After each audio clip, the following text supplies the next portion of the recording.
warahmatullahi wabarakatuh. Salam sejahtera buat ibu-ibu, bapak-bapak.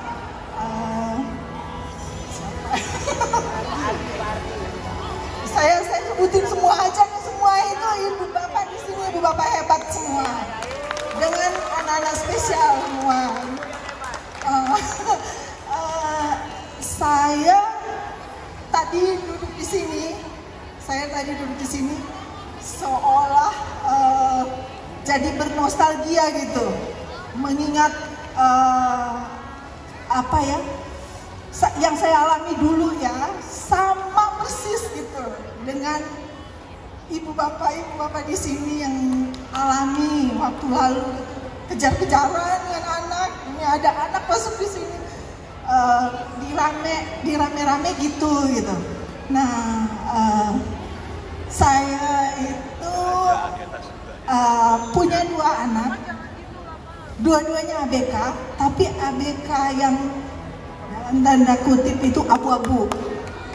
Di itu abu-abu. Mereka yang satu, yang besar ini yang besar, tadi yang sudah wisuda, dia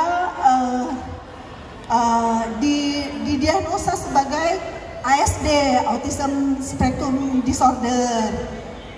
Tapi waktu itu memang begitu didiagnosa itu sama, pasti saya ngerasa sama dengan ibu-ibu ini, nggak terima semua, nggak bisa terima gitu, kayak patah hati, nangis segala macam. Jadi cari lagi opini dokter yang lain gitu. Begitu ke dokter yang lain, lebih lagi gitu, dibilang Asperger syndrome, ADHD gitu.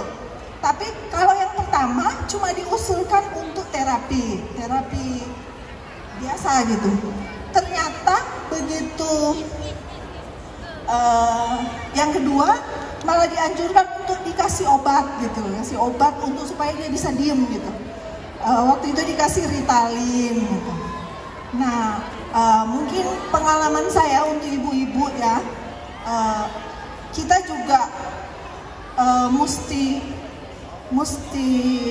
tahu ya, mesti berhikmat gitu ya, untuk menentukan apa yang terbaik buat anak kita. Karena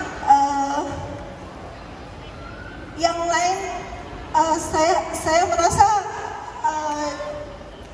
yang terbaik buat anak kita cuma kita sendiri yang tahu ya. Jadi pada saat itu dikasih Ritalin, saya coba satu kali, ternyata dia malah jadi hipo, nggak bisa, justru jadi diem, jadi kayak orang bego ya, dalam tanda kutip gitu.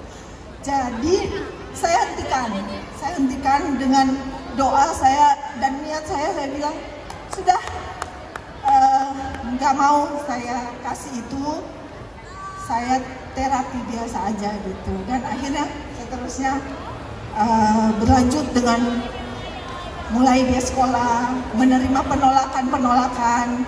Awalnya dia TK menerima penolakan dari sesama orang tua gitu, sesama orang tua yang merasa terganggu, padahal dia nggak memukul, nggak merusak gitu, dan minta dikeluarkan dari sekolah waktu TK. Terus setelah itu kebetulan kita pindah rumah, pindah sekolah juga. Justru di sekolah itu kepala sekolah yang menolak gitu loh, kepala sekolah. Jadi terlalu banyak penolakan yang saya rasakan, yang saya rasa pasti ibu mengalami ya, anak-anak ABK yang mengalami. Terus tapi saya nggak mau putus asa. Akhirnya saya ketemu dengan sekolah khusus ini.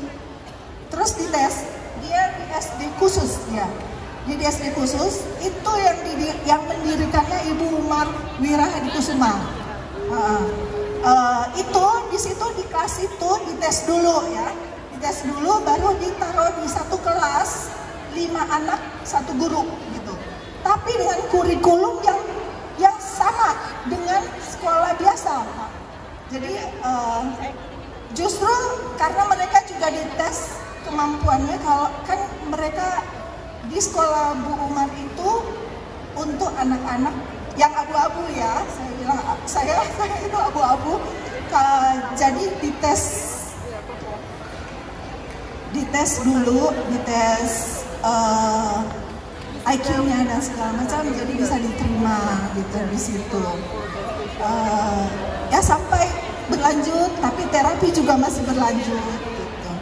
Jadi saya sampai sekarang begitu lepas dari SDK. Di SDK itu tujuannya untuk membuat anak-anak bisa masuk di sekolah yang umum gitu.